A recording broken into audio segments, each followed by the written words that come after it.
Welcome to the sixth of Health Head and Healthier Mind. In the last session, I was discussing about the human body's growth till age 25 and its sustenance till age 50 and its decay after age 50. So in general, here in India, always people used to bless the others as Shatayushi Bhava. Living for 100 years itself was a great thing. That too, living with optimum amount of health was a great thing and is a great thing now also. Now the irony which I see is that even at the age of 25 also people have enough issues. In my college, I have been seeing young students suffering from kidney issues, liver issues, young students suffering from brain issues. And I feel pity for them that in the young age itself, due to unhealthy lifestyles or due to many other reasons, they are losing their health. I should tell you about a great person who lived for 124 years here in Bangalore. His name was Pandit Sudhakar Chaturvedi. He passed away recently in this year 2020 itself. When he was of the age around 35-36, he was involved in the freedom fighting also, and he was a close associate of Mahatma Gandhi as well. When he was at the age of 35 or 36, he had a serious lung infection. So at that time, he went to a doctor for consultation, and looking at the condition of his lungs, the doctor told him that he has only 1 more year to live. His lungs are highly infested and he may not survive for next 1 year also. And after a few days, he went to an astrologer along with this horoscope, and the astrologer also told him that he has no large lifespan and he may not live longer. Now this Pandit Sudhakar Chaturvedi somehow thought, let me take whether fate will take me or whether I am going to take my fate. Let me decide. So he joined into an ashram called Kangadi Gurukula, and there he seriously practiced the yogic practices and especially the pranayama practices. He practiced for a longer period of time. He thought whether the doctor will become accurate or the horoscope will become accurate, let me see. But the funny thing is that he survived after the practice of pranayama and he lived for more than 100 years. The doctor who told him that he is going to die, doctor died. The astrologer who told him that he is going to die, the astrologer died. But Pandit Sudhakar Chaturvedi survived. He came to Bangalore.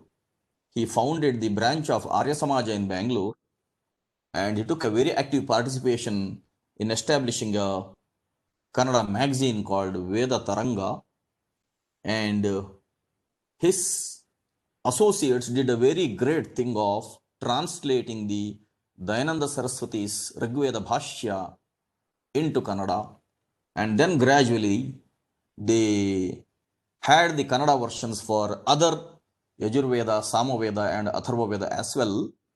They have published 20 volumes of Veda Samhita Bhashya in Kannada, which is a monumental work. And they were all inspired by Pandit Sudhakar Chaturvedi, and he lived for 124 years. Very fruitful life, very meaningful life, because of the practice of pranayama. It is not important that how long we live. It is very important that the lengthier we live, what we do.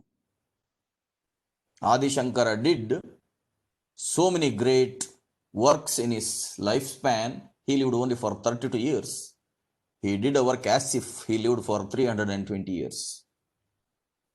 Swami Vivekananda, even though he lived only for 39 years, he worked as if he lived for 390 years. That way, it is not important that how long we live.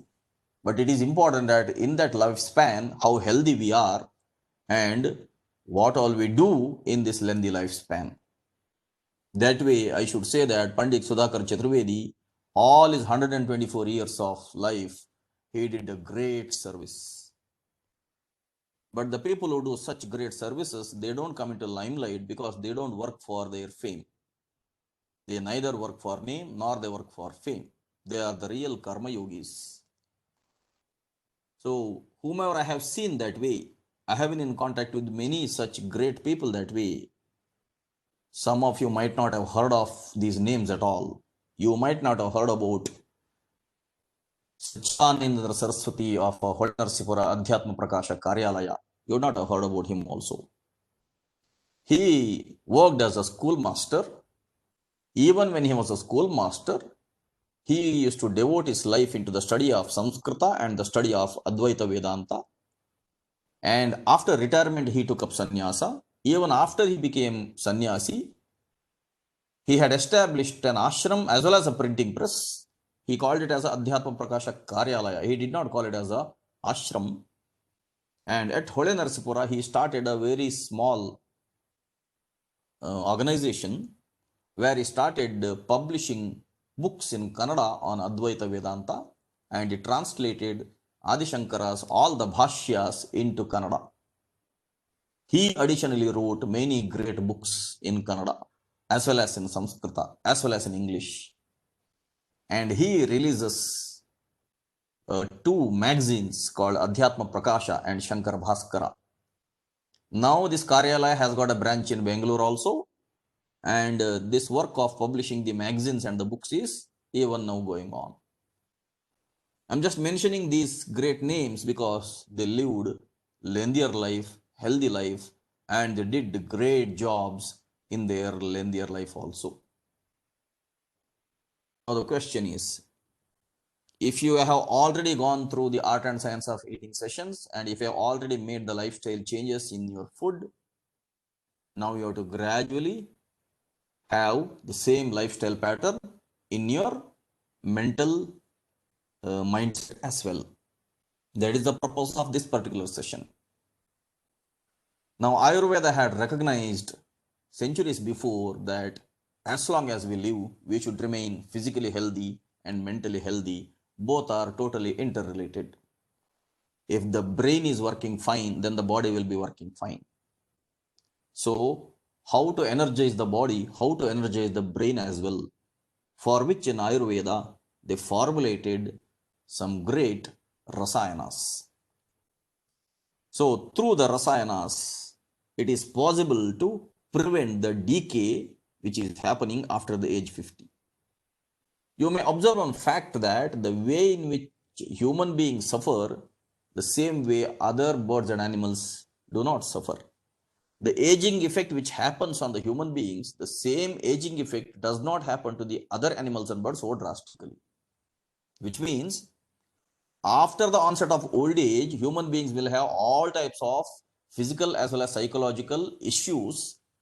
But in the naturally living other animals, they live a normal death, a peaceful death. They don't have a death with a lot of suffering. That is where the difference of lifestyle is. Human beings have artificially created their own lifestyle and they have gone away from the natural lifestyle. They have ignored the physical exercise, they have ignored the peace of mind, and they have ignored the importance of the healthy food as well.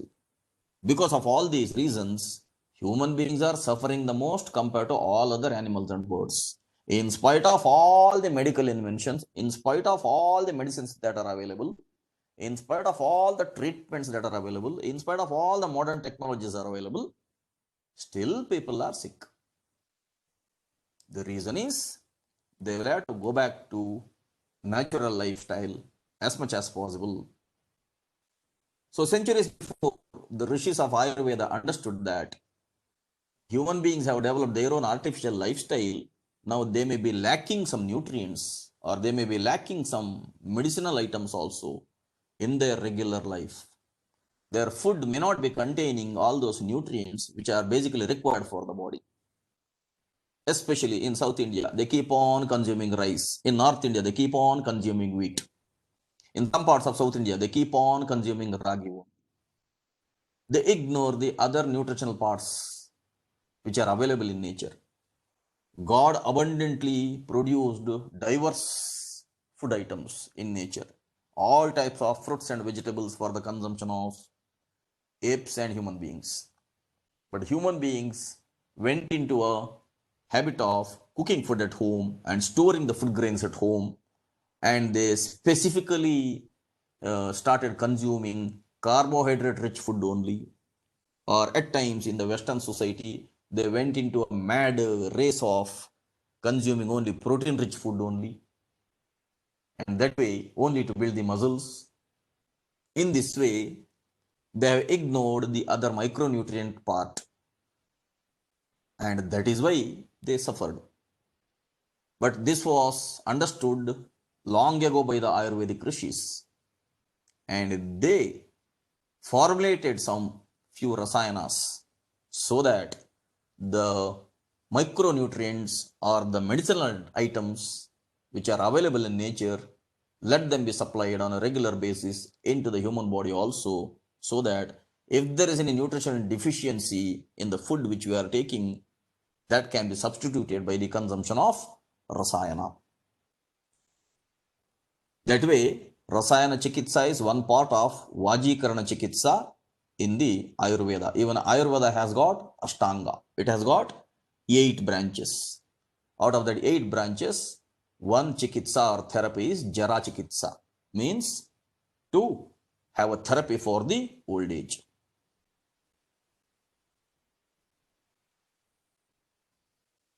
Yajjara vyadhi nashanam tad rasayanam. Yat jara vyadhi nashanam tat rasayanam. The one by means of which old age as well as sickness can be eradicated, that is called rasayana. Now there are 3 types of rasayana as defined by Ayurveda. One is called nitya rasayana, one is called naimittika rasayana, one is called kamyaka rasayana. Ayurveda prescribes that in your food, daily you should consume milk, ghee and honey. These are the 3 examples of nitya rasayana. That means milk will contain enough fat and enough of vitamin A. Ghee will work as a nutritional medium as well as a lubricant, and honey contains enough energy within it. So these are 3 examples.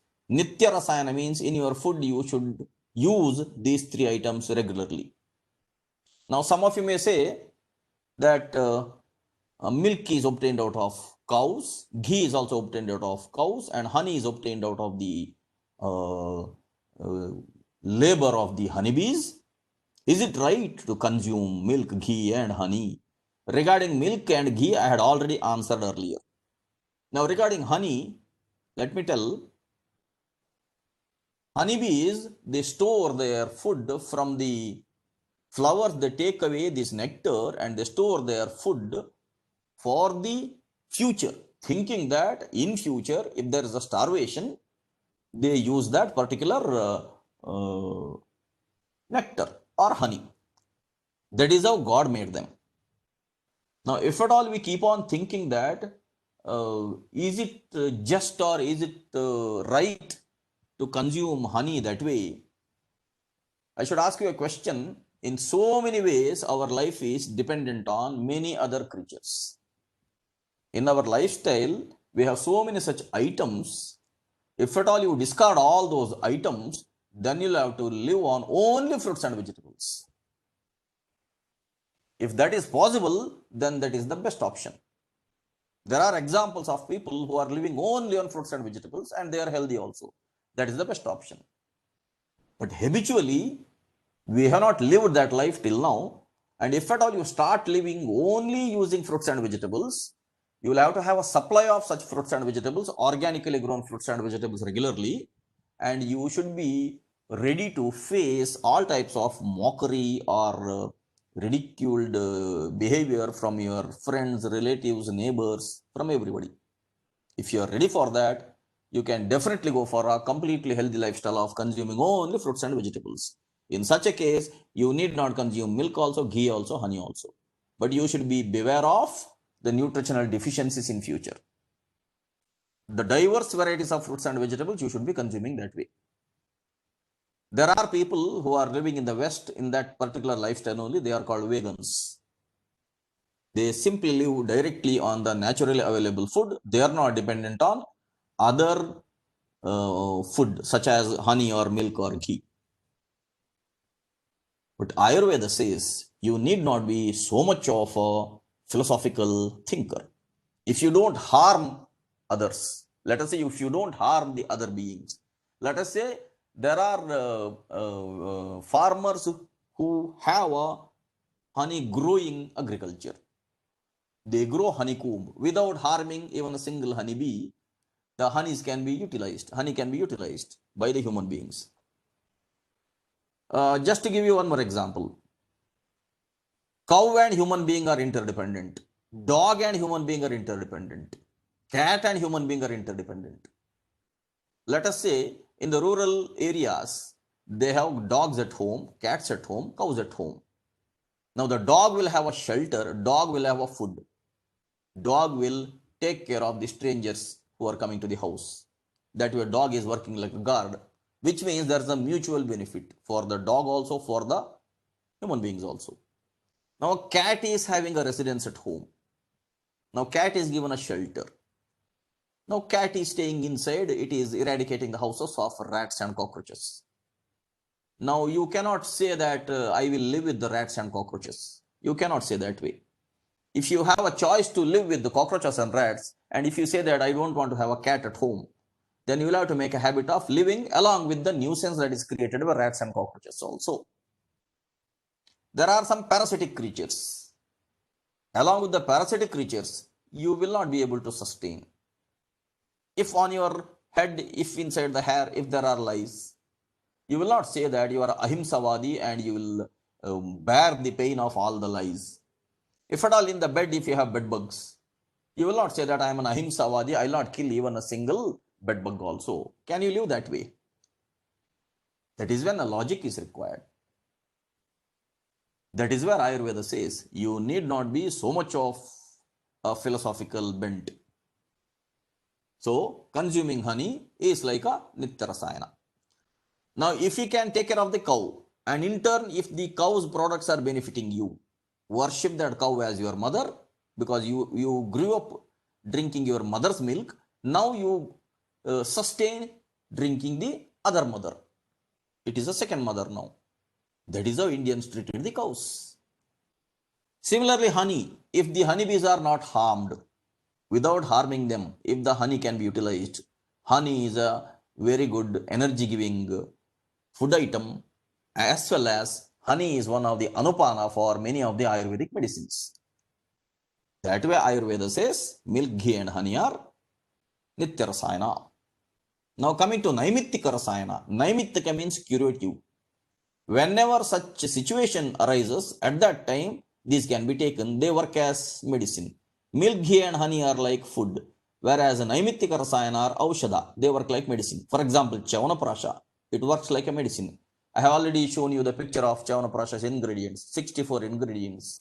There are so many medicinal herbs there. Similarly, Agastya rasayana, that is working as a medicine. Triphala rasayana, that is working as a medicine. Triphala rasayana is not manufactured regularly by most of the Ayurvedic pharmaceuticals. Instead, Triphala Grita is also available in the market. If Triphala rasayana is available in the market, and if other manufacturers are manufacturing it, it will be well and good for us also. But I have not found many manufacturers manufacturing this particular Triphala rasayana. But Triphala Grita, many people are manufacturing. So this is a naimittika rasayana which has got a medicinal property. Now, Kamyaka rasayana, it will be pleasant, that is for a conduct. These are basically for nourishment. These are basically for combating the sickness.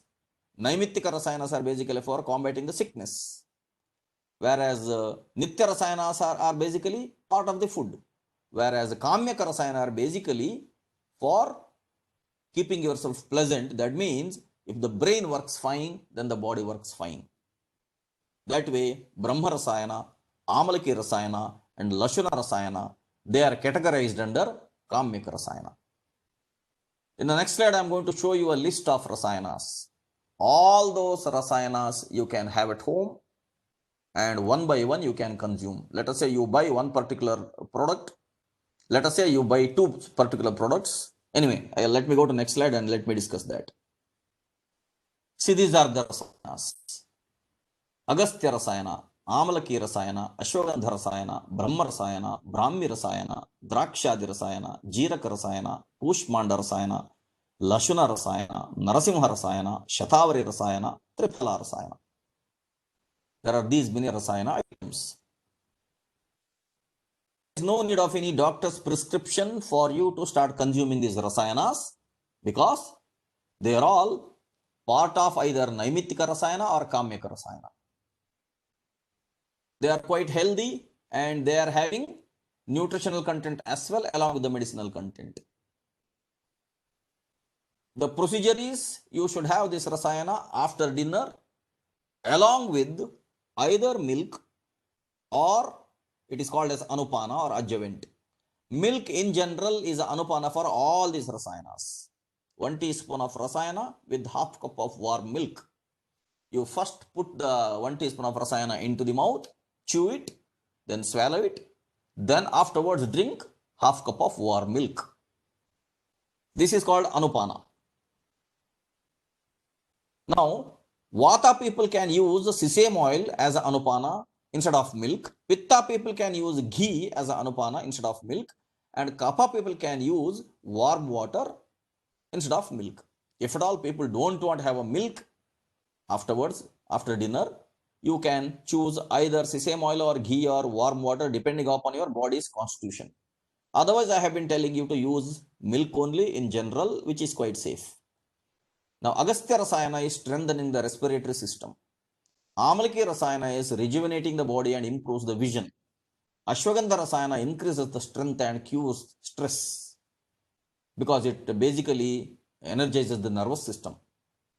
Brahma Rasayana is anti-aging and it is for the improvement of memory. It is a nourishment to the brain. Brahmi Rasayana, it supports the nervous system as well as the brain health. Drakshadi Rasayana strengthens the liver and cures anemia. Jiraka Rasayana aids in digestion and relieves constipation. Pushmanda Rasayana provides nourishment and cures piles. Lashuna Rasayana cleanses blood and cures gastritis. Actually, Lashuna Rasayana as such is available as capsules in the market. Only Dharmasthala's organization is producing this Rasayana as of now in South India. And if at all you try to buy Lashuna Rasayana in the Ayurvedic medical shops, you will get it as capsules only, not as a big bottle of Lehya. All others are part of Lehya only. Narasimha Rasayana, it reduces weakness and increases weight. Shatavari Rasayana is helpful in curing menstrual disorders. Triphala Rasayana improves eyesight and balances Tridosha of Vata, Pitta and Kapha. As I already told you, Triphala Rasayana is not regularly available in the market also. Instead, Triphala Ghrita is available. Even that can be utilized. Now, don't buy all of them at one shot. Don't do anything in a hurry or anything in a hastening mood. You buy any 3 of them. And the method of consuming is 2 days you consume one Rasayana. After next 2 days, consume another Rasayana. After next 2 days, you consume another Rasayana. Or else you buy only 2 and 3 days you consume one Rasayana. Next 3 days you consume another Rasayana.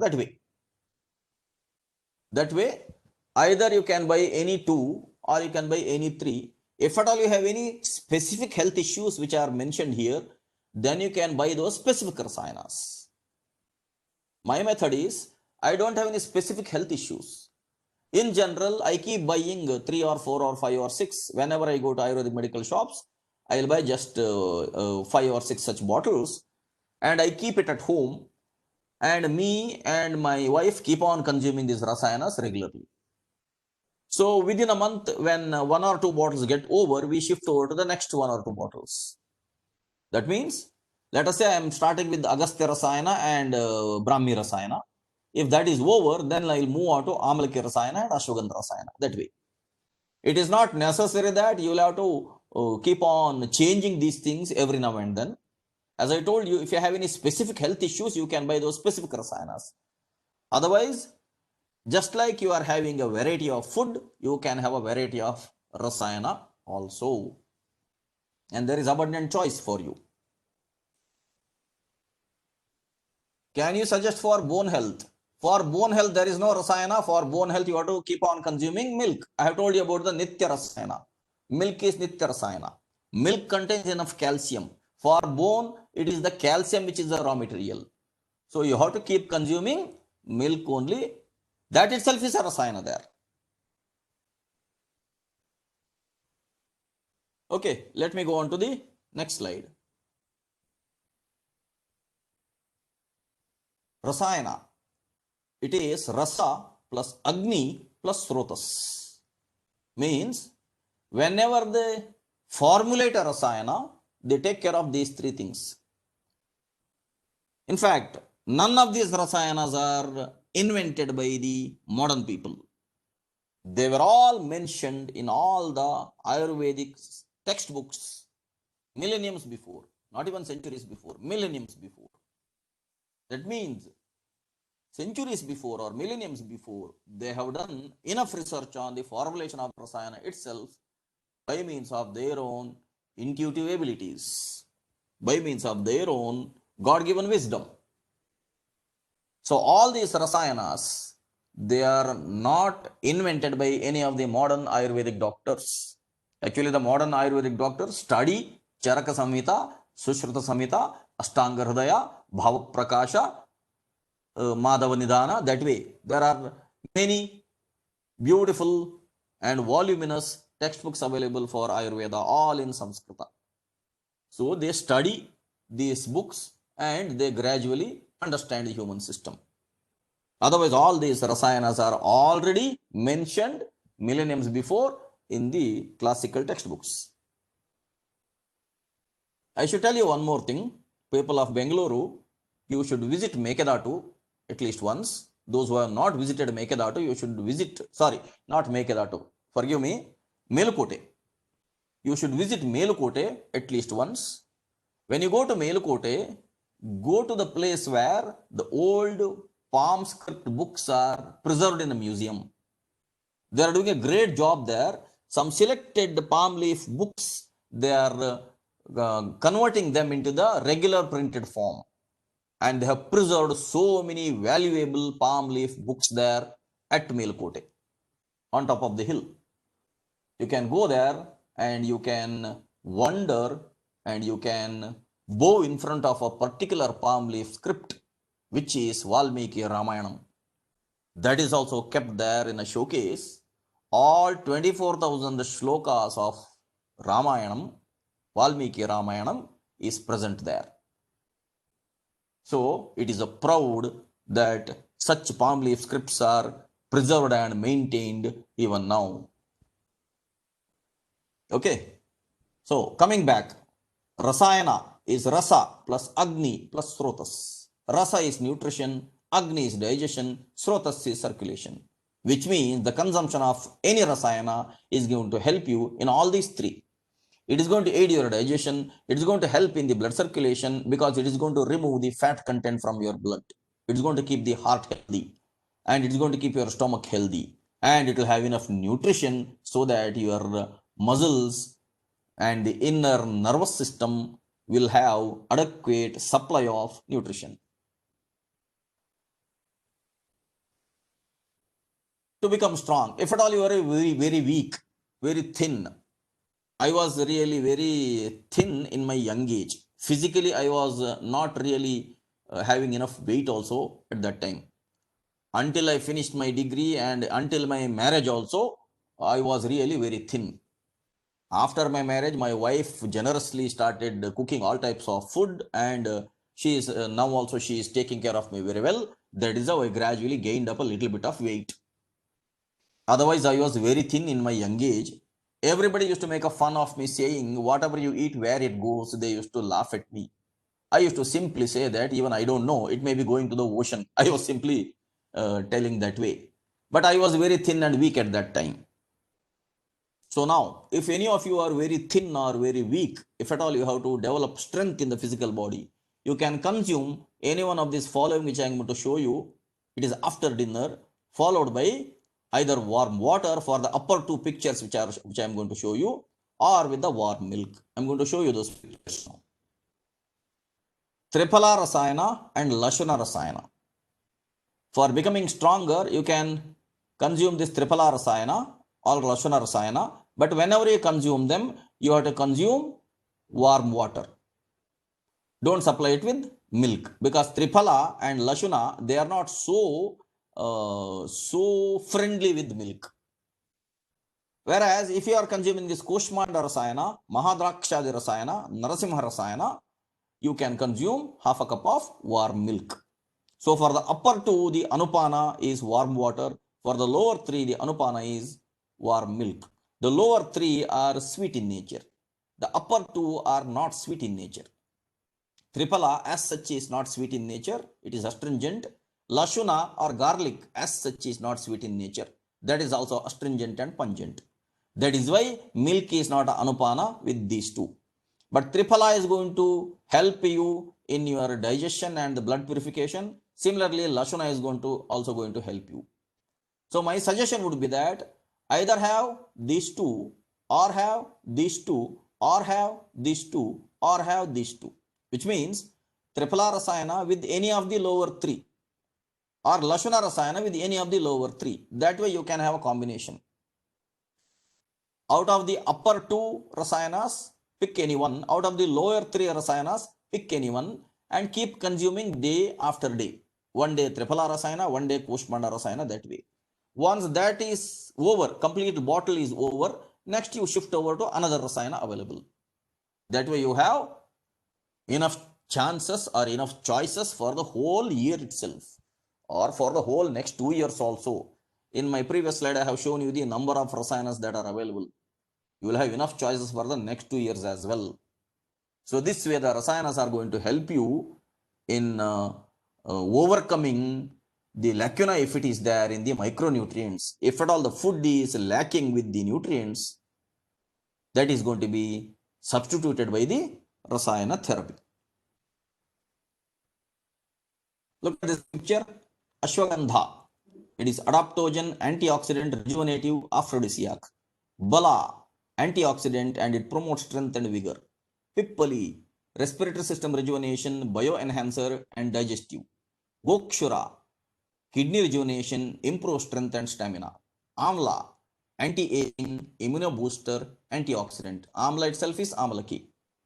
Guduchi, immunomodulator, adaptogen, hepato beneficial for eyes, promotes vitality. Brahmi, nootropic, anxio, neuro. Some of words, meanings I don't know. I'm a medical doctor that way.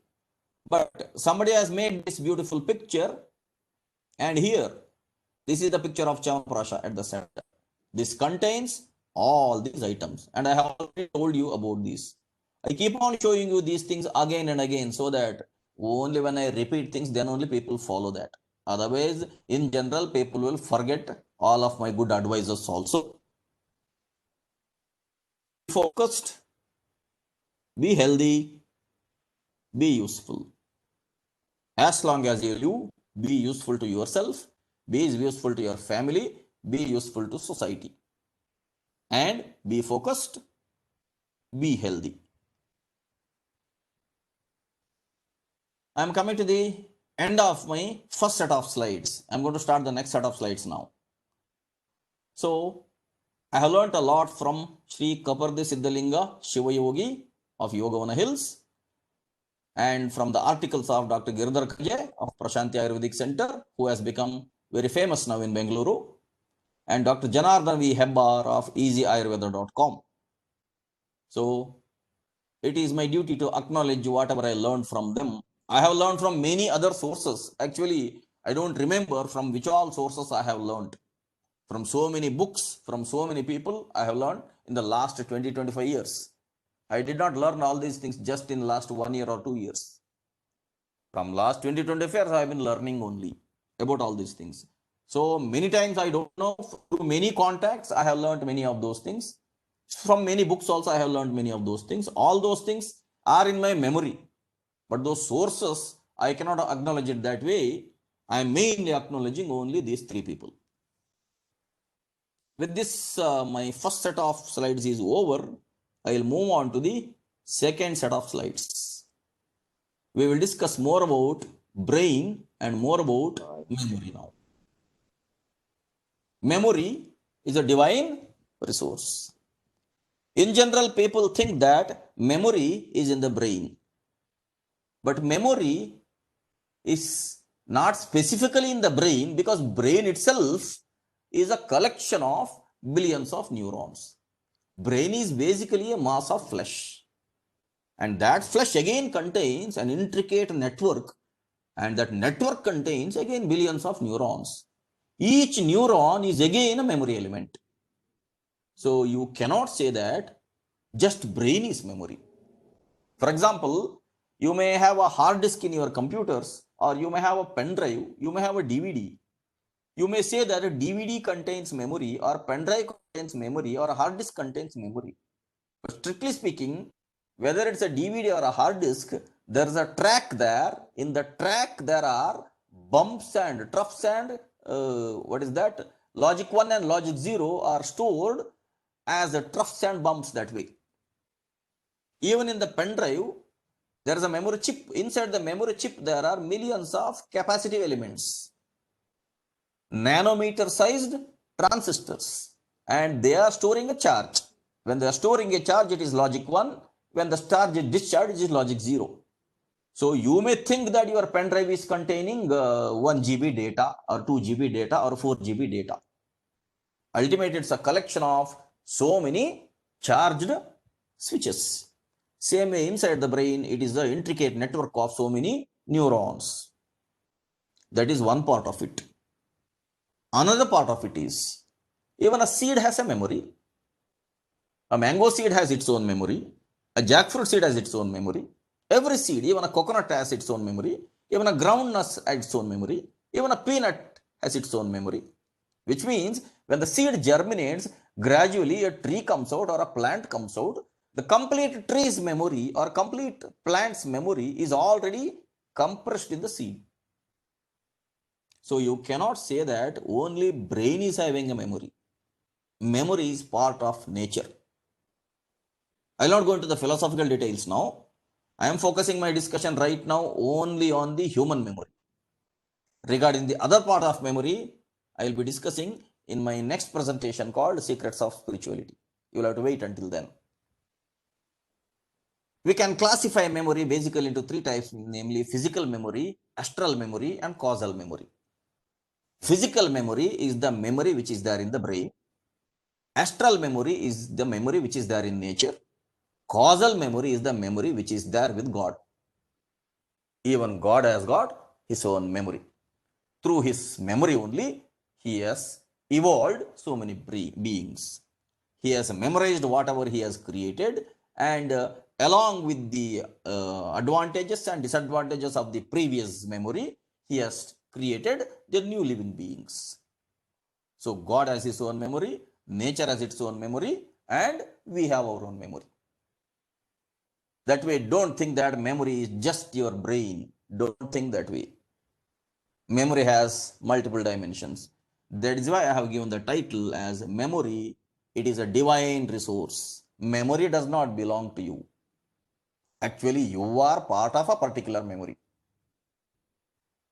Ovum had its own memory. Sperm had its own memory. When they joined together, it became a zygote, it became an embryo. There was a DNA formula. The DNA formula itself is a memory.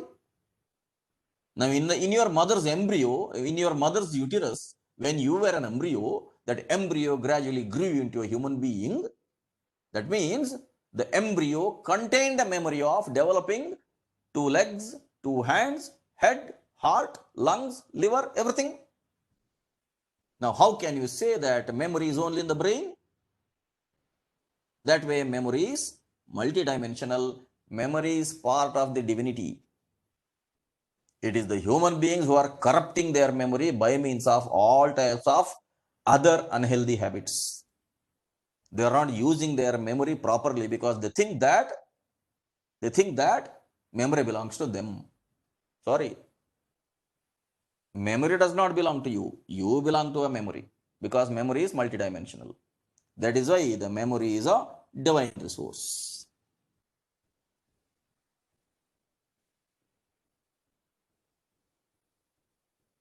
Your future depends on your memory. Ultimately, fate, F-A-T-E, faith, actions, thoughts, and environment. Your future basically is your faith system and your thought system. And the thoughts are initiating actions, actions are working on the environment. That way, F-A-T-E, fate. Basically, your thoughts are part of your memory.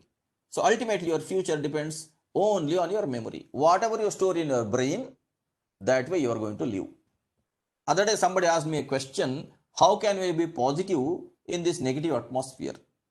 Then I ask her, or I tell her that your memory is your asset. If at all you think that way, it will be your responsibility to think positive. To think positive, you should have positive things in your memory.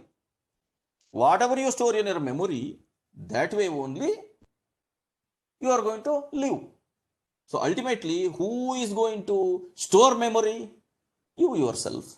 Who is going to recall from memory? You yourself. What to store and what to recall, it is up to you only. Now you decide what to store in your memory. Whatever is stored in the memory, that is going to be recalled.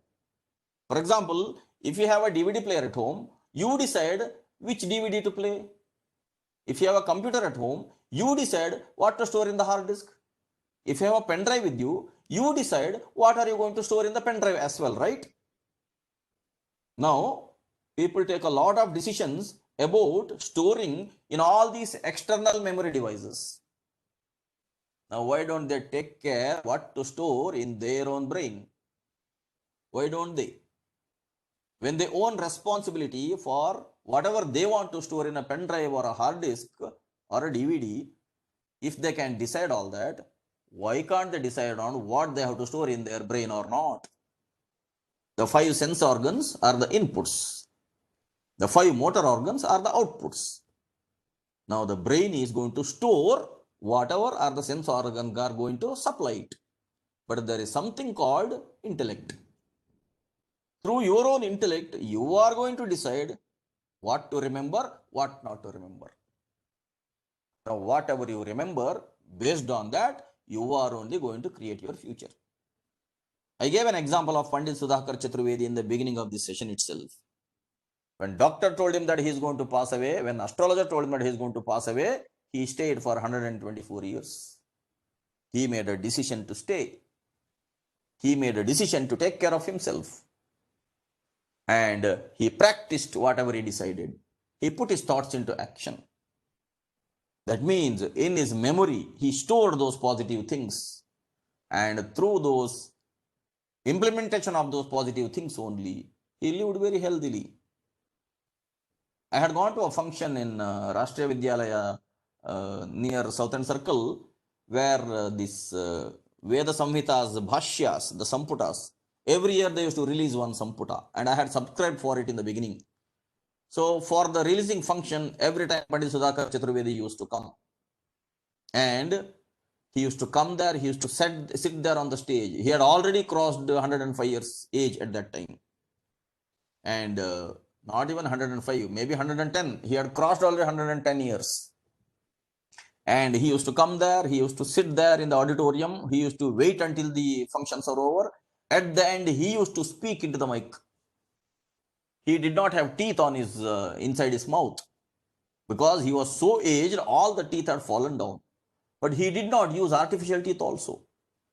And without that toothless mouth, he used to speak. And there used to be very young people in that auditorium, in that stage. Young people means younger than him, but old people. Old people only much younger than him. They used to come with sticks to the auditorium. He used to come and sit there. Now, His future depended on his memory. I gave an example of Sachidanandra Saraswati Swami of Holy Narsipura. Even when he was working in a school as a teacher, he was involved in the evening of teaching Samskrita to the children of the village. And he personally used to use these printing tools. Personally, through his own hands, he used to arrange the printing nails. So, at that time, the Mysore Vodayar helped him in establishing his printing press. Now, he did such a great work, and all he did is only because they were all thinking very positive about life. They took this life as a God-given gift only. So, ultimately, your future depends on your memory. I'll continue. My qualification, you already know, these are my professional qualifications, BE, MS Engineering and MTech. And I have 2 spiritual qualifications, Samskrita Kovida and Gita Kovida. And I have an advanced pranic healing certification as well. Yesterday I was clever, so I wanted to change the world. Today I am wise, so I am changing myself. This is told by a great Sufi saint called Jalaluddin Rumi. I'll keep on putting many slides about the sayings of Rumi in my future presentation also. This Rumi says, yesterday I was clever, so I wanted to change the world. Today I am wise, so I am changing myself. I'll tell you a small story. This story has been told by Ramakrishna Paramahamsa, and his teachings were beautifully collected by one person called Master Mahashaya. And whenever this Master Mahashaya used to go to Ramakrishna Paramahamsa, whatever Ramakrishna Paramahamsa used to speak, Master Mahashaya used to note it down. And finally, whatever he noted down, his diaries were published. It is published by the Ramakrishna Ashrama. In English, it is available as Gospel of Ramakrishna. In Kannada, it is available as Ramakrishna Vachanaveda. A very excellent collection of Ramakrishna Paramahamsa's teachings. Those who are interested can buy the Kannada book Ramakrishna Vachanaveda or English book Gospel of Ramakrishna. And this story is written in that particular book, and I am going to tell you now. That particular book has got so many other stories also. You can go through it separately. There was a saint, and the saint went to a particular village. He was going around the village everywhere, and he stayed in that village for about few days. The villagers told him, you can walk around the village anywhere, but don't go to that particular corner of the village where there is an anthill. Inside the anthill, there is a poisonous snake. Now, saint said, why can't I go there? Then the people said, as soon as you approach that anthill, that poisonous snake will come out and it will come to bite people. So we are very afraid of it, and you better keep away. Now the saint one day purposefully went towards that anthill, and the snake which is inside sensed its movement. Immediately it came out and it started hissing and came out crawling in a faster speed. Now the saint immediately, mentally, telepathically spoke to the snake. Don't ask me all those other questions now. Just listen to the story. Saint telepathically spoke to the snake, saying, why are you coming to bite me? Now the snake told telepathically, it is my habit to bite people. People keep on coming here and disturbing here, and I don't want people to disturb my residence here. So it is my habit to bite people. Now the saint told telepathically to the snake that I am a saint. I have more powers than you. I can make you completely poisonless now itself by my curse. Now the snake became afraid. The saint authoritatively told, if you proceed to bite me now, if you unnecessarily harm me now, I am going to make you completely poisonless. Now the snake telepathically told, what should I do then? Then the saint told, be a good snake, don't bite people, don't create fear around you, be a good snake. and live a good life. I am going to go away now. After about a few weeks or a few months, again I'll come back, then I'll check your behavior. The snake agreed, and the snake told, okay, I'll be a good snake from now on. And the saint went away.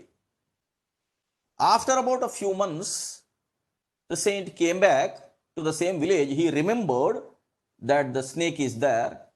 He went there near the ant hill. Now the snake did not come out at all from the ant hill. Now this saint telepathy called the snake which is inside. He sensed that it is there inside. He called the snake. It slowly came out of the anthill, crawling very slowly, and its body was full of wounds and bruises. Now the saint asked the snake, my dear friend, what happened to you? Then the snake said, because of your advice, I became like this. Saint asked, what happened? Snake said, you advised me not to bite people. I stopped biting people.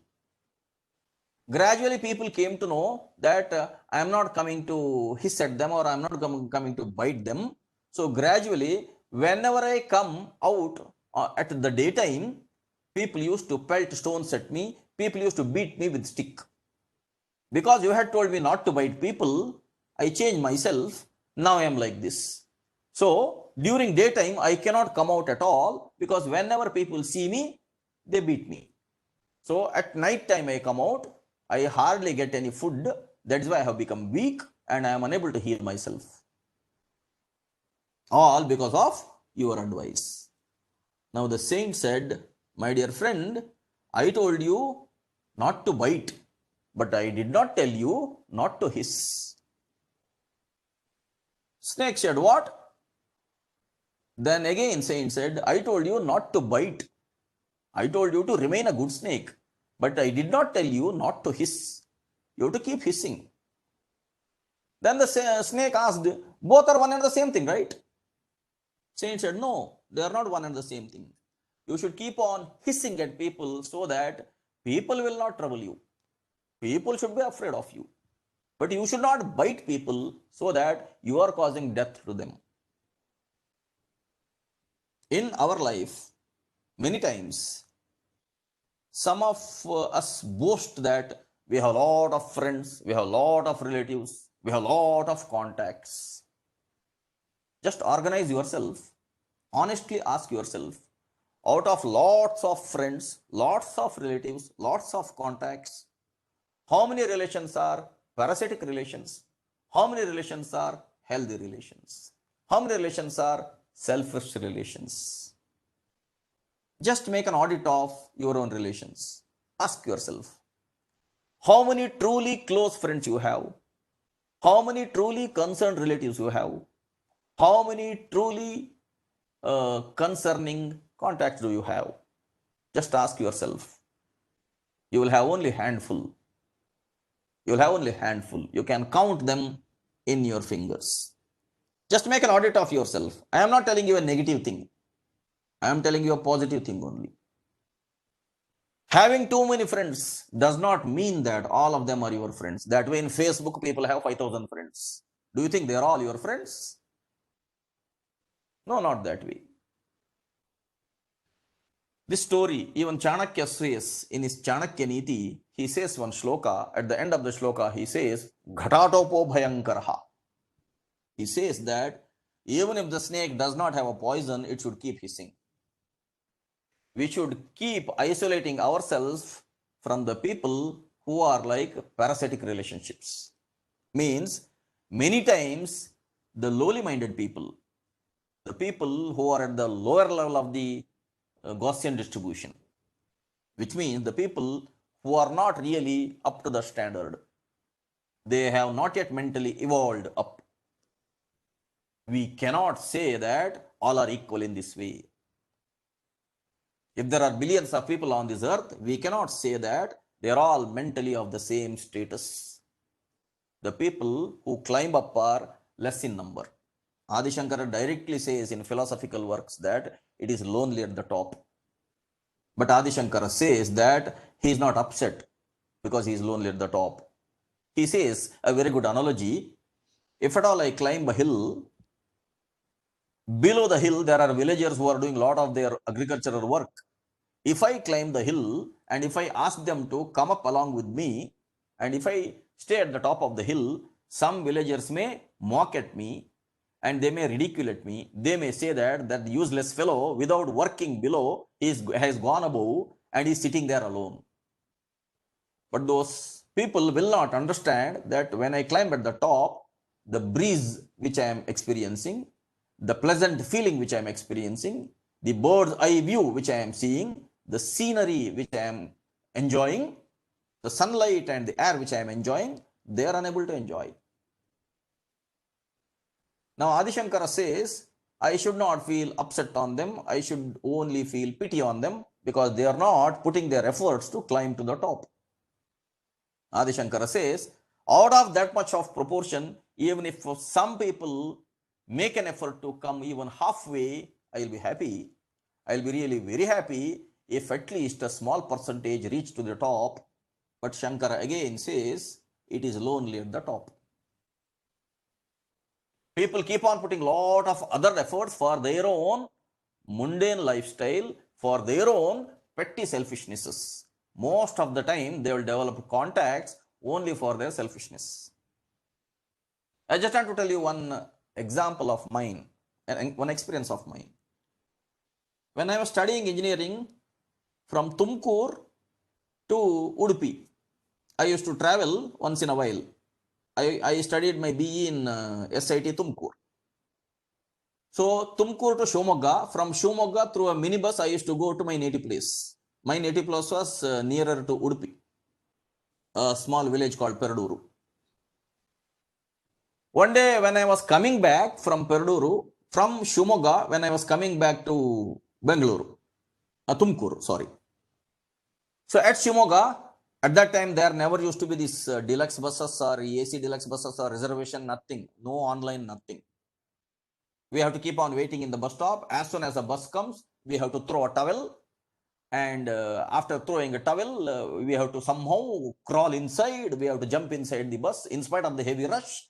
Then we have to check for the towel which we have kept. We have to occupy the seat.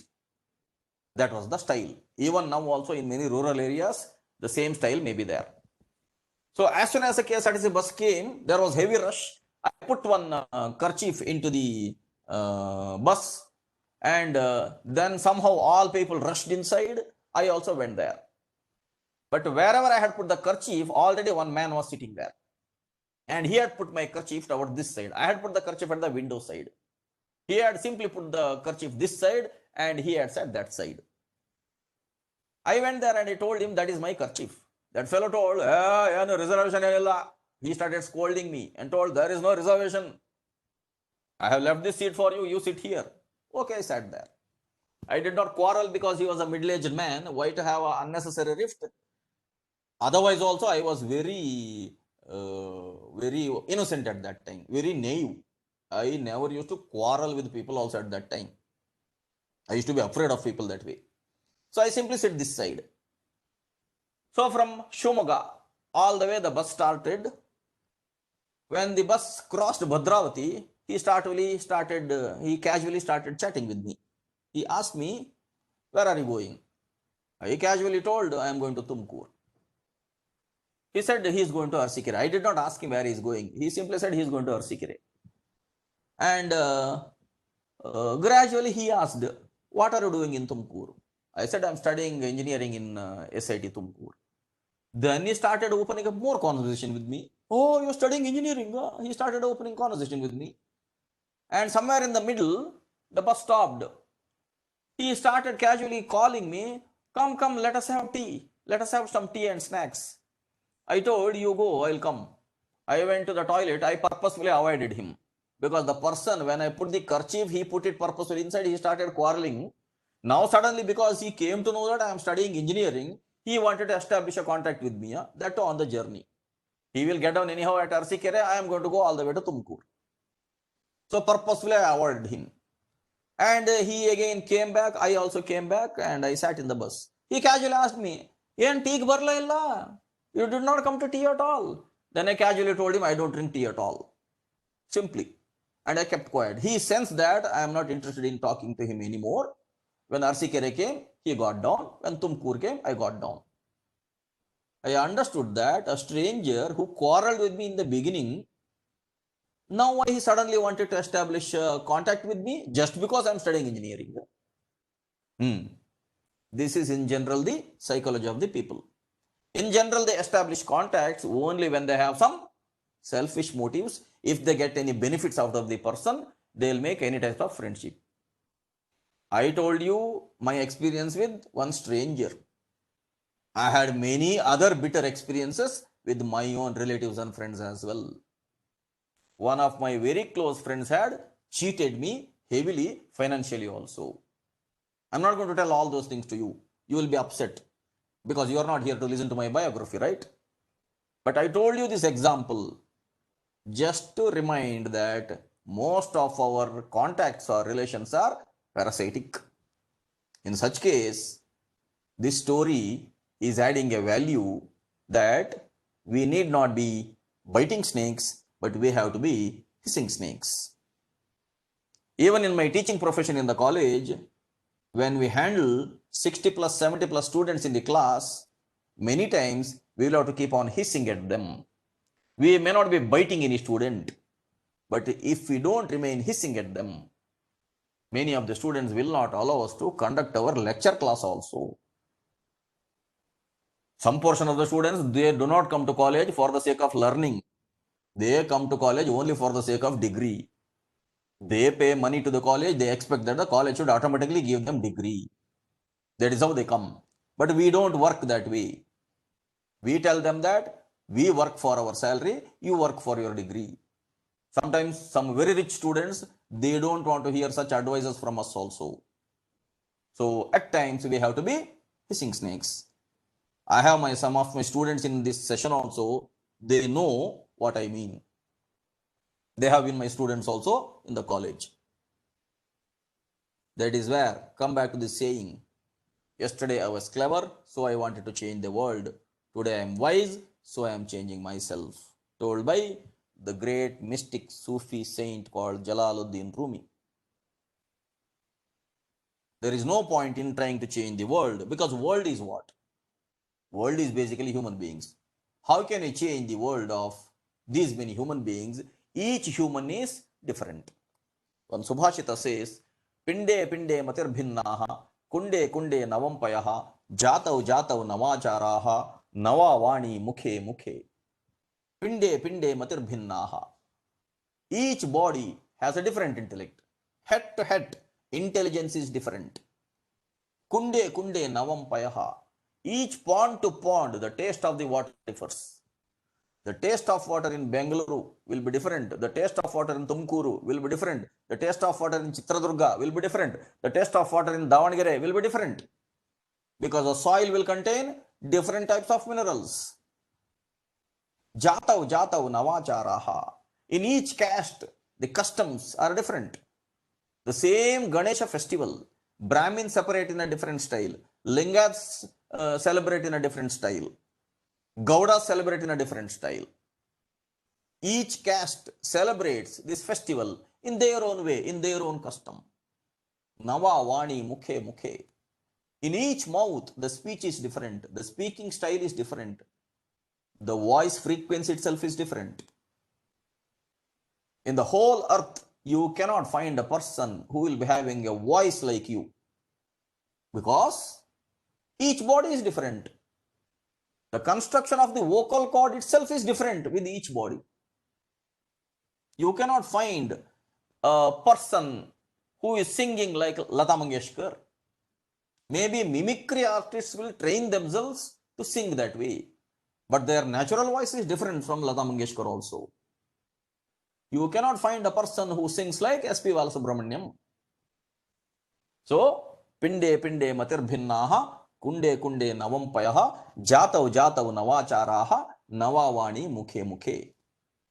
That way, if there are billions of people on this earth, there are billions of styles. How can you change the world?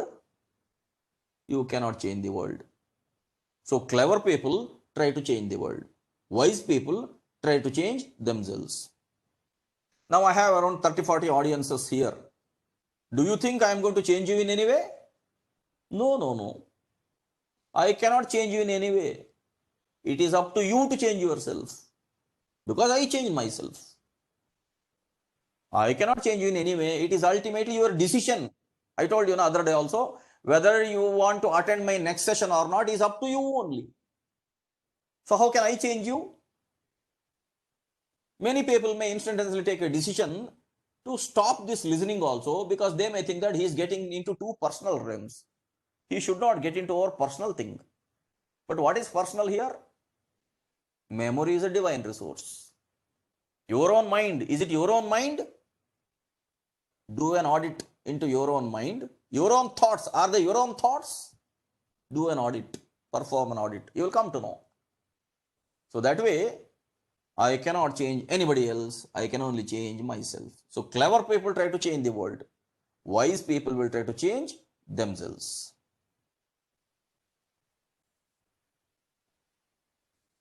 This is the head. I have already discussed at length about the sense organs. Head contains the brain. This is the brain, a mass of flesh. You can see at the bottom, there is a small portion called amygdala here. That small portion called amygdala is going to have these three states of existence. That means at that amygdala itself, because of some neural activity, ego is going to be constructed and ego is going to be dissolved on a daily basis. When you go to sleep, ego is not there. When you wake up in the morning, ego is already there. Which means when you went to sleep, you took a decision to go to sleep. But when you wake up in the morning, you did not take a decision to wake up in the morning. Already ego was constructed in the brain, and that because of the construction of the ego, gradually sense organs came into life or for activity, and gradually you woke up. In general, you will say that I went to sleep and I woke up. Now, simply asking a question, when you went to sleep, in the deep sleep, where were you? When you woke up in the deep sleep, where were you? Did you take a decision to wake up in the morning? Body woke up. When body woke up, you are again constructed in the morning. When you went into deep sleep, you are dissolved at night. That is where Adi Shankara says about these three things, Jagrat, Swapna, Sushupti. Keep on analyzing them, keep on understanding them. Who is doing what here? In the awakened state, who is doing what? In the dreaming state, who is doing what? In the sleeping state, who is doing what? Understand that. Again, I'm not going to much detail about these three states in this presentation. Wait for it in the next presentation. You'll have to wait for a lot. Okay. Now in this brain, below, there is this amygdala. This amygdala is chemically producing that particular ego. And then you wake up, you say, it is me, it is me, it is me, this is mine, this is mine, this is me, this is mine. As long as the ego is chemically produced in the amygdala. The same portion amygdala at night will do a different chemical reaction where the ego will not be there. When the ego is not there, body is at rest, mind is at rest. In the deep sleeping state, neither the body is there nor the mind is there, but the brain is working. The amygdala is working. That is why I told memory is not just the brain. Memory is there in each and every cell. Each and every cell is conscious of its own functionality. Each and every neuron cell is also conscious of its own functionality. Brain is a much complicated organ compared to all other organs in the body. Most complicated organ. That is why remember the Chanakya saying, Sarvendriyanam nayanam pradhanam, sarveshu gatreshu shirapradhanam. So this amygdala is actually inducing the three states of Jagrat, Swapna and Sushupti. Amygdala has got its own consciousness of functionality. People become slaves of this particular chemical reaction, and people keep on saying, Nanondreno. Nandun They keep on saying, it is me, these are mine. They keep on saying. Ultimately, it is that small portion amygdala which is making you to behave like that. Now, there is no fault with amygdala. There is no fault. Because this ego is dissolved and constructed in a cycle with every birds and animals, not just with human beings. Whichever is having a brain will be having an ego. But their ego is not becoming destructive that way. Only the human being think this is all belonging to me and this is me. We should not blame the amygdala. We should blame the memory. What is stored in the memory, that is causing your behavior. That is why your future depends on your own memory. Now, don't say that because of amygdala I am behaving like this, sir. Don't say that way. There is a story that one Brahmin touched a lady. When Brahmin touched a lady, they took that particular Brahmin to a court, and in the court they asked him, the judge asked him, why did you touch the lady? Then the Brahmin told, I did not touch the lady. The witnesses told, he touched the lady. Then Brahmin told, I did not touch the lady. Then again the judge asked, did you not see the lady? Then the Brahmin said, no, I did not see the lady. Array, the witness said, he only looked at the lady, then he only touched the lady.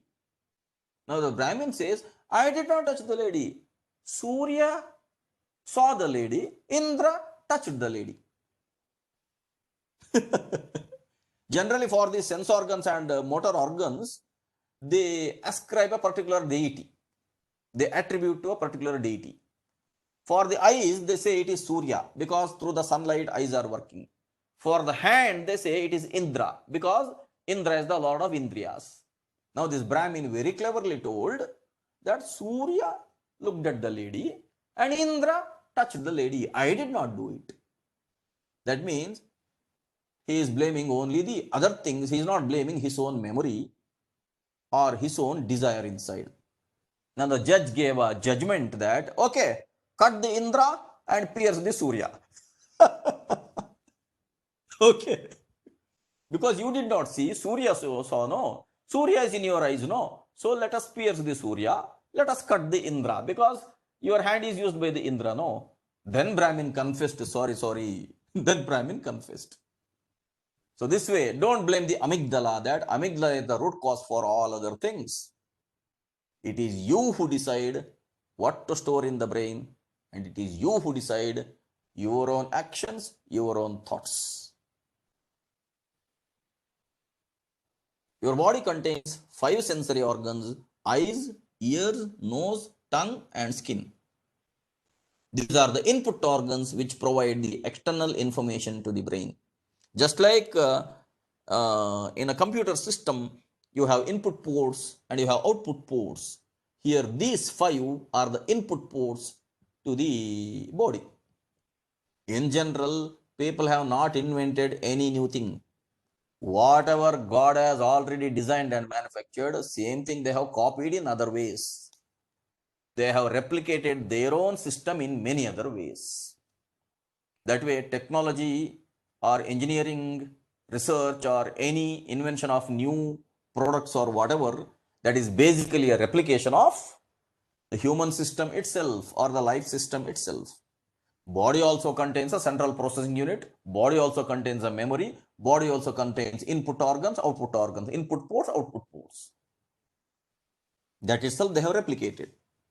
So, Shabda, Sparsha, Rupa, Rasa, Gandha. These are the 5 sense organs. These are the inputs to the body. Which are the outputs? Vak, Pani, Pada, Payu, Upastha. These are called output organs. 2 hands, 2 legs, excretory organ, urethra, and mouth. These 5 are called output organs. These 5 sense organs are called Jnanendriya. 5 motor organs called Karmendriya. In the Sankhya Shastra of Kapila, he says that this body is made up of 24 elements. Out of those 24 elements, 5 sensory organs, 5 motor organs became 10. Then 5 tanmatras or 5 senses Shabda, Sparsha, Rupa, Rasa, Gandha. These are called Tanmatras or senses. So this became 15. Then the Pancha Bhutas, the 5 elements, Prithvi, Apaha, Tejaha, Vayuhu, Akasha. These are called 5 Bhutas. This became 20. Along with that, 4 Antakaranas, the 4 inner organs. They are called Manas, Chitta, Buddhi, Ahankara. Mind, memory, intellect, and ego. These 4 are called inner organs.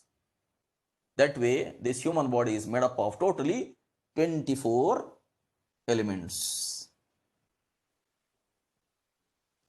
The brain. These sensory perceptions are called as visual, auditory, olfactory, gustatory, and tactile.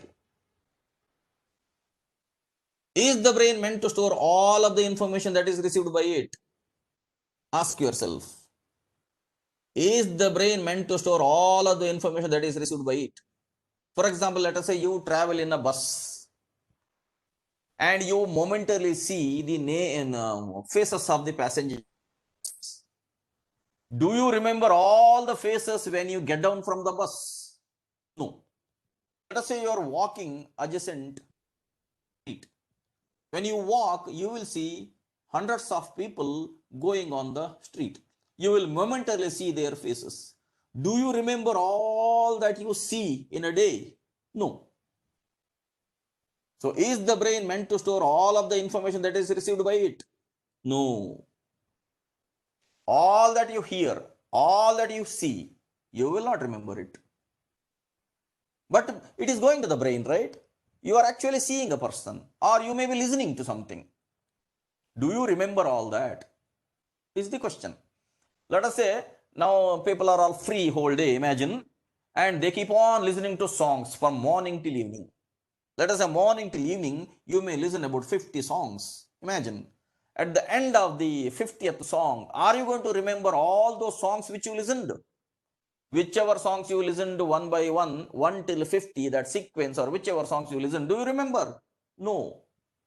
You may be remembering only the latest song, or maybe remembering the song which made you much more pleased, or maybe a particular song which had hit you earlier, an emotional song, maybe a tragedy song, which you would have experienced. So, who is going to decide what to remember? Is it the amygdala which is going to decide what to remember? Is it the brain which is going to decide what to remember? You are going to decide. Is the brain meant to store all of the information that is received by it? Answer is no. It is you who are going to decide what to remember. Please analyze yourself. This may be complicated for you. Actually, it is not complicated. It is simple. All the sensory inputs which you get in the whole day, you are not going to remember all that. But you are going to decide what to remember. That means it is you who are responsible for remembering. Now don't blame on the amygdala, don't blame on the brain. Amygdala is again a chemical reaction, brain is also a chemical reaction. But are you a chemical reaction? Now you may say, sir, ego is a chemical reaction. No. Yes, ego is a chemical reaction. Correct. But are you the ego? Ask yourself. Now this may be complicated for you. This particular question which I ask you may be complicated for you. You may say, sir, are we not the ego? Then I'll ask you, where did you go in the deep sleep? In the deep sleep, ego is not there, no? So are you not there in the deep sleep? Next day morning when you wake up, you are there, no? You are very much there. So are you the ego? Are you the chemical reaction? Answer is no. You are not the chemical reaction. Body is chemical reaction, brain is chemical reaction. Is mind a chemical reaction? Is intellect a chemical reaction? Is memory a chemical reaction? Now the question comes, memory is into 3 types: physical memory, astral memory, causal memory. I have already told you the 3 types. Memory is not as simple as you think about it. So, Is the brain meant to store all of the information that is received by it? Answer is no. No, it does not store all the experiences which we have the whole day. But why? Why? Because it is we who decide what to remember and what to forget.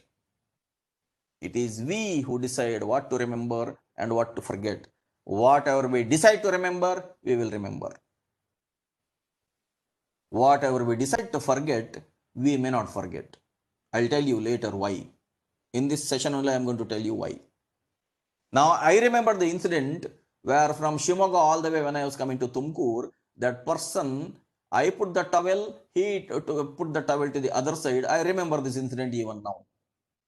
Even though it happened almost 30-35 years before. Now also I remember. Why? Because I decided to remember at that time itself what type of people whom we get there. He did not treat me well in the beginning. If he was a gentleman, he would have kept my towel there itself, which he did not do. Purposefully, he put my towel this side. He wanted to have a window seat for his own selfishness. Just because he came to know that I am studying engineering, suddenly he established friendship with me. So I remember that. Why? Because such experiences teach me a lot. In fact, I have learned a lot from people only, more from what I learned from the books.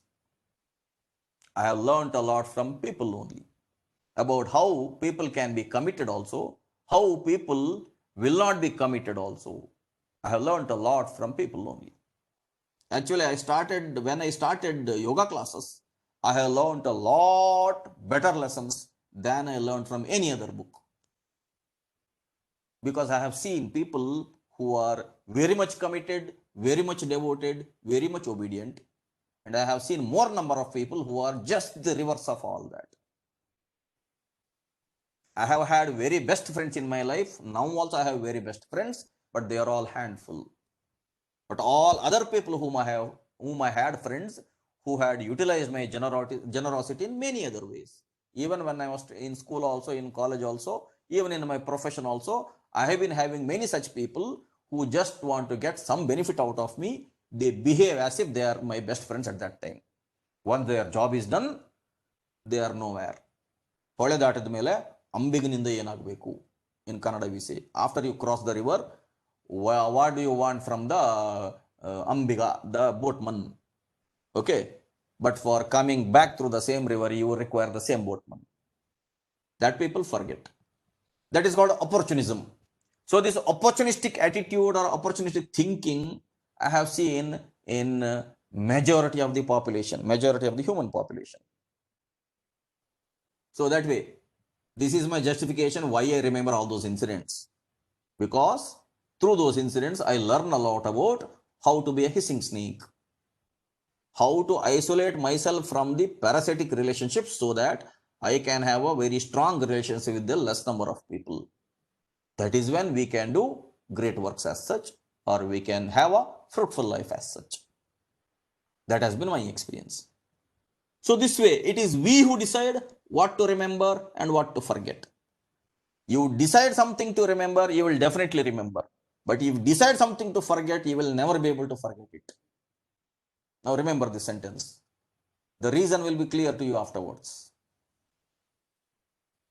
Look at this picture. Do you remember this? Let us say you are that small kid and along with your parents, you go to a restaurant. You will have a sumptuous meal. Do you remember this? Definitely you remember this. Whichever makes you very much pleasant and happy, and whatever you like it, you will definitely remember it.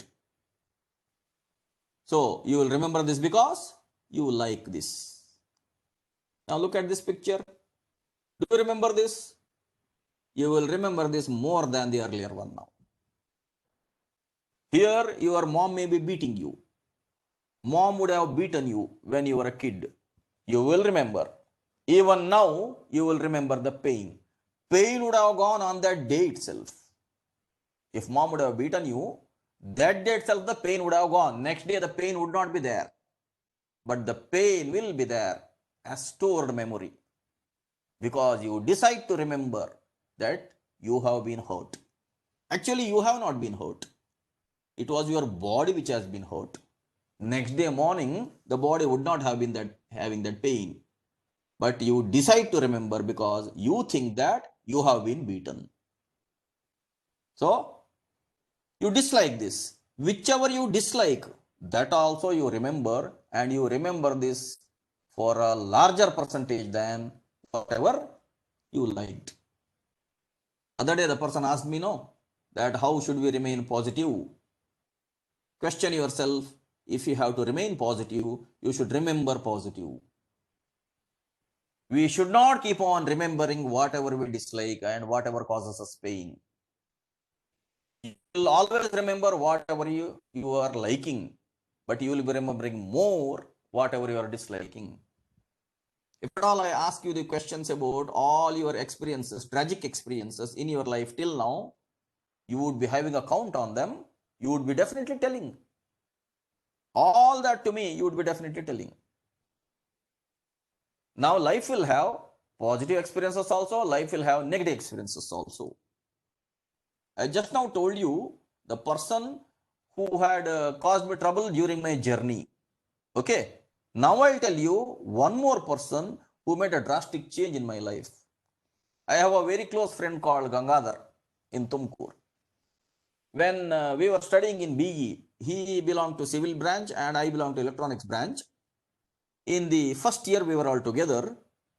And in that first year, one day he called me to his house. And in his house, he had his parents, his father and mother. His father was working as a school teacher. Now also they are there in Tumkur. I keep visiting them once in a while. When I went there, his father casually called me to inside, Bapa Arvindo, as if he knows me from the beginning. He casually called me, Bapa Arvindo, he called me inside. Then he told his wife, Arvind bandidare, uta badsikalsre. Arvind has come. In plural, he is telling, Arvind has come. Feed him food. My dear friends, I have gone to their house for the first time. And she prepared sumptuous food there. And they fed me food there. And then they sent me to my room. This also I remember, my dear friends. Life is always a collection of positive experiences and negative experiences. Maybe in my next session, I will tell you a story about the story which my friend Gangadhar's father told me. I used to regularly go to their house, and once my friend Gangadhar's father told me a beautiful story. In my next session, tomorrow I will tell you that. I will note down that. Tomorrow I should tell you that particular story of mother and butter. This story was told to me by my very good friend Gangadhar's father. So, now you may ask me, sir, how do you remember all these things? Because it is me who make a decision to remember positive things also, negative things also. But people in general get yielded to smoking cigarettes, to alcohol, to all types of time pass, gambling, and gossiping. Why? They keep on telling only negative things about life. They keep on telling all tragic things about life. Why they keep on saying? Because they remember more of their dislike. They don't remember that of like. Why? The reason is, whatever hurts them, they consciously remember it to take revenge someday. Whatever hurts them, whenever something hurts to people, they think that they will have to return it back. But the same way, whenever somebody helps you, why don't you remember to return it back? I should tell you my one more experience. With that, I will conclude for today. This will be my last slide for today. I was working in a Saptagiri College of Engineering, and there I had some dirty politics. Some dirty politics happened. In general, people say that teaching is a very noble profession. Yes, teaching is really a very noble profession, but teachers may not be noble. Teaching always will remain a very noble profession, but all the teachers may not be noble. That I saw when I came from industry to the teaching profession. I saw a drastic gap. Whatever rosy outlook which the teaching profession is having from outside, internally it is not so. So there was some dirty politics happening. At that time, I was in the electronics branch, and in the computer science branch, there was a professor called Dr. Baswaraj. He helped me at that time, and I casually asked him. He belonged to computer science branch. I belong to electronics branch. And I asked him that, sir, I am not very close to you also. I am not working under you also. Still, why did you help me? You know what he told? He told me a very golden sentence. He told me, life ಇಷ್ಟೇ sir, ನಮ್ಗೆ ಯಾರೋ help ಮಾಡ್ತಾರೆ, ನಾವು ಯಾರಿಗೋ help ಮಾಡ್ತೀವಿ, ಅಷ್ಟೇ sir life, ಇನ್ನೇನಿಲ್ಲ sir. He casually told me, somebody will help me, sir. I will help you, sir. That itself is life, sir. Nothing, sir. That's a very great lesson. Now, my dear friends, if you have to remain positive, remember positive things. Otherwise, definitely you will remember negative things and you will become negative. If you become negative, it is because of you only. If you become positive, it is because of you only. I will conclude with the Bhagavad Gita shloka. Uddharayat atmana atmanam na atmanam avasadayit atmaimahi atmano bandhu atmaiva repuhu atmanaha. Uddharayat atmana atmanam. Everyone should uplift or elevate themselves personally. Na atmanam avasadayet. One should not degrade oneself that way. Atmaimahi atmano bandhuhu. You are your best well-wisher. You are your best friend. Atmaiva ripuhu atmanaha. You are your worst enemy. If you elevate yourself, if you lift yourself, then you are your best friend. If you degrade yourself, if you downgrade yourself, then you are your worst enemy. My one sincere advice to all of you who are listening to me, if you are Hindus, pick a copy of Bhagavad Gita and write one shloka per day. Write one shloka per day. There are 700 shlokas. Only one shloka per day. It will take you hardly 5 minutes. Not even 5 minutes. Buy a 200-page notebook and write one shloka per day. Don't ask me the question now that why should I do it? Don't. Simply become obedient and do as I say. Write one shloka per day. Let it take its own time. Every day one shloka. 700 days you will finish Bhagavad Gita. At the end of the 700th shloka, you would have been changed a lot just by writing a shloka per day. How it works, I'll tell you in my next session. You can ask me a question on that in the next session. I'll tell you. I have done it personally. That's why I'm telling you.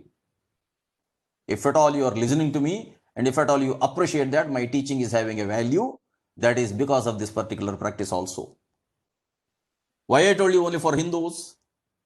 For my Christian friends, I need not tell, because they keep studying the Bible. For my Muslim friends, I need not tell. If they are real Muslims, they will keep on praying namaz every day. But my Hindu friends, they are not doing much except that going to a temple, having prasada, and having a festival, and having a sumptuous meal. For their personal upliftment, they are not doing much. If at all there is a Bhagavad Gita there, it will be there in the bookshop only. Some other day, I tell you a story of Jayadayala Goyandaka. In my next session, I am going to tell you the story of Gita Press Gorakhpur. I will note down that also. Gita Press. Okay, this is my sincere suggestion to all the Hindu friends. For my Christian friends, I will have a sincere suggestion. Read the Bible again and again and again. I have read the Bible. For my Muslim friends, I will have a suggestion. Read the Quran again and again and again. I have read it. Okay. So with this, I will conclude. In the chat box, there is something. Okay, very good suggestion. Okay, don't appreciate me. If it is a very good suggestion, you simply follow that and let all the listeners follow this particular suggestion. Let me check your progress in my third presentation. Okay, when I start my third presentation, if you keep continuing with me for the third presentation, I'm going to definitely have an audit on you also. I'm going to ask you about the progress. With this, I'll stop for today. Let us meet each other tomorrow. Until then, take care and goodbye.